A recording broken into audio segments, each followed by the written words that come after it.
السلام علیکم. اوله سره د ویډیو ګوري هغې نه بعد د دې ځواب.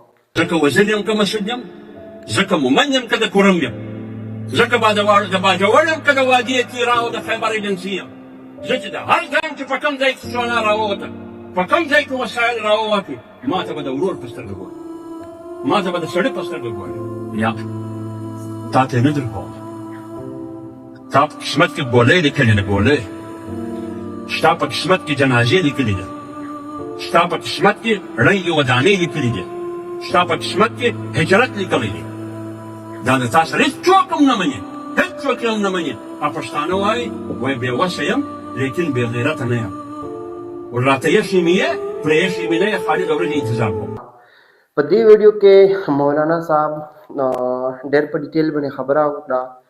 هغه وایي چې زما خاوره په دې خاوره، یعنی دغه مطلب خلاصه دغه ده چې زما خاوره ده، په دې باندې زما حق دی. په کار دغه ده چې په دې کې ته ما ته د ورور په نظر وګورې او ما ته حق راکې، بلکې د دې په ځای باندې ته ما د خپلې خاورې نه وباسې، د دې په ځای باندې ته ما له جنازې راکوې، یعنی کې ما قتل کوې.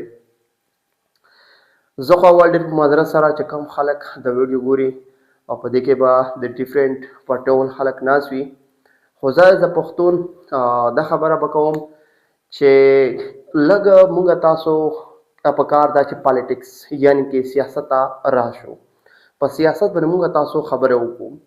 زیاتره خلک وایي چې موږ تاسو د سیاست نه چې څومره هم په سایډ باندې وو، چې دا مین ریزن وجه دغه ده چې اوس ته بېګر بکوره یې او تا کې نن اپریشن کیږي او تا کې تا قتل عام کیږي، تا په مدنیات باندې په هغې باندې د نورو خلکو قضا راځي.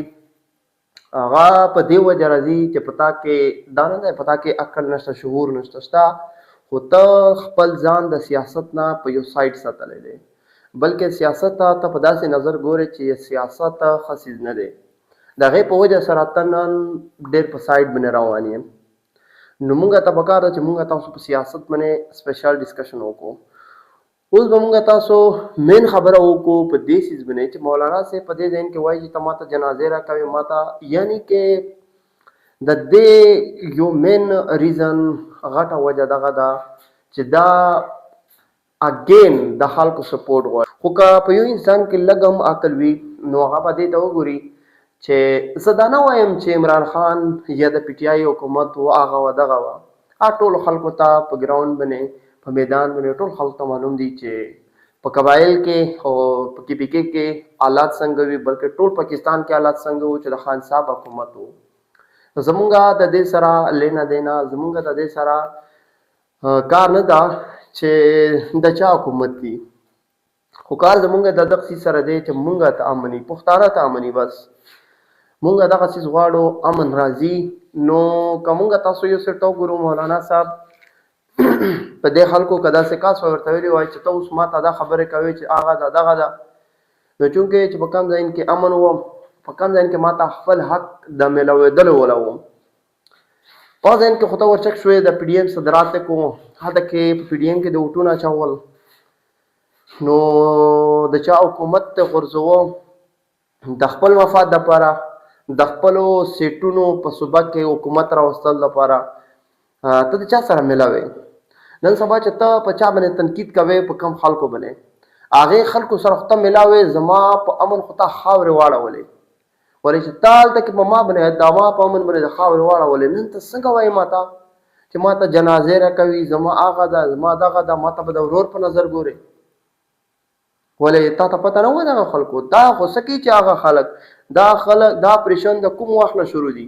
زه خو دا د 21 خبره ته کوم، په 21 کې تا مولانا صاحب تا داسې را سره وکړل، تا په 21 کې مونږ سره داسې وکړل چې مونږ د پښتانو یو امید جوړو. امید اګین درته وایم چې زه دا نه وایم چې خان دغه د یهودیونو ایجنټ ته، د یهودیونو ایجنټ ته یا څه هم دي مړه، څه هم دي کافر دی څنګه دی، خو زه د پی کې د پښتانو خبره کو یو ورته امن و. په دې کې مهنګایي وه، تا د مهنګایي په نام باندې صدرات یې وکړو، په دې کې د پارټۍ سره غونډې کړلې، د حکومت ختم کړه، اوس ورته ټینګ شه. اوس به د مدنیات د لاسه، مدنیات خو څه کې مړه چې تا ته بس په ارام باندې ژوند درکړي، دا ته پاره غټه خبره ده. په مختصر الفاظ کې مونږ تاسو ته داسې لیډر پکار دی چې هغه مونږ تاسو فالو کو، هغې شاته مونږ تاسو روان شو، دې پښتانه ته مونږ تاسو یو ژوند وغواړو. صحیح ده. نو زه دغه خبرې کوم چې د چا په خبرو باندې دوکه نه شئ. تا ته به څوک زمونږ پښتانه کې یو خبره ډېر اهم خبره ده چې کله مونږ ته جذباتي خبره وکړي، د حکومت خلاف خبره وکړي، د فوج خلاف خبره وکړي، او په مونږ کې ایموشن د جذبات نه دي، جذبات دا په ټولو انسانانو کې دي، مونږ کې لږ نور هم زیات دي. مونږ جذبه په مونږ کې ډېر زر دي. مونږ ته څوک داسې خبره وکړي چې هغه د دغه د بس مونږ وایو چې هر څه دي، دا هر څه زمونږ دپاره دغه کولی شي. نه مړه د هغې بیکګراونډ وګوره، تا سره یې څه کړي دي، تا د ښېګړې دپاره یې څه کړي دي، تا د بد دپاره یې څه کړي دي، هغه وګوره. هغې نه بعد بیا ته فیصله کوه، ډیسیژن کوه چې یاره ما ته اوس دغه پکار دي. نو زه اګین دا وایم ټول پښتانو ته چې د چا په خبرو باندې دوکه نه شئ، او هغه که د پي ټي آی ولدي، هغه که د پي ټي ایم ولدي، د جمعیت ولدي، که هغه د نور کومه پارټۍ وله چې دي، هغه حکومت ده چې کومه پارټي ده، نو د دې په خبره دوکه نه شئ، بلکې په ګراوند ګوره چې هغه څه کوي، هغې نه ماته به ریزلټس ملویږي، نو هغې نه بعد ته خپله فیصله د تا حق ته کولی شئ. او په اینډ کې زه دا وایم چې خامخا یې در سره شیر کړو، دا ویډیو شیرینګ خامخا کوو، په دې باندې مه ډارېږو چې زه شیرینګ کوم، زه دا ویډیو شیر کوم نو هغې نه به ما ته څه پرابلم جوړ شي. دا مړه دا ریزنینګ کول، سوال کول، دا خو ډېره امپورټنټ خبره ده. دې ته خو په بد نظر مه ګورئ. مړه یو سړی به وي سوال به وکړي، ها کېدای شي ما دغه اعتراض یو قسم ریاکشن وکړم، کېدای شي دې ته ما ته د دې پازیټیو ځواب هم میلاو شي. نو په دې خبره باندې تاسو ښه پوهېږئ، نو شیرینګ یې خامخا سره کوو.